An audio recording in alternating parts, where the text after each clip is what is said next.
It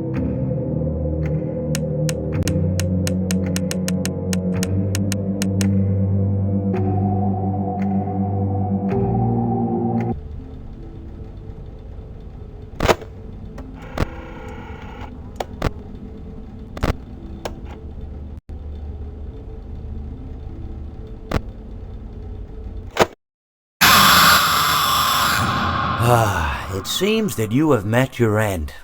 What a pity. I don't feel too bad about it, though. After all, if it weren't me, it would have just been one of the others, I guess. I'm honestly just glad to be out of those air ducts. It's not easy for a hippopotamus to fit up there, and not easy to get down either, and not as young as I used to be, as you can see. I used to be able to do all sorts of things. You're young, you're vibrant, you have that sort of pep in your step. It reminds me of a conversation I was having with one of my good friends, Orville. We were having a nice picnic one day.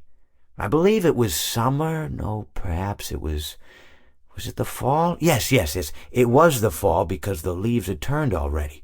But I said to Orville, I says, "Orville, I have a story to tell you." And Orville looked at me, kind of odd, and said, "What's it about?" I said to him, "Not every story has to be about something, Orville. Sometimes a person just wants to talk. Why does everything have to be a story?" I said to him. He just looked at me and he said, "Well, you said you had a story." And, he was quite right. I did, in fact. I told him I had a story. I suppose if a person just wants to talk, then it's best to not announce that you're telling a story. Telling a story does come with its own pressures and expectations, I suppose. After all, if you're just talking to a friend, and there's no more expectations than if you were talking into the wind.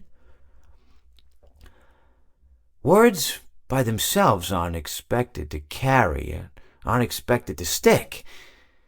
But if you announce you're telling a story, well then, there'd better be a point to it all, No one wants to sit and listen to someone ramble on and on and on with absolutely no end in sight.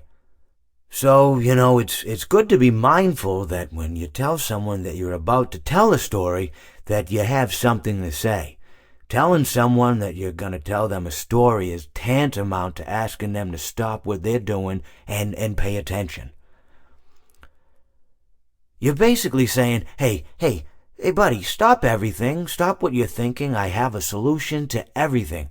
And, well, I didn't really have any story to tell. In hindsight, I probably just misspoke when I said that I had a story. I think it would have just been better to tell Orville that I wanted to tell him something rather than tell him that I had a story. But, even then, it might have put too much importance on the whole thing. Either way, it was quite a nice day. I remember that we were drinking tea.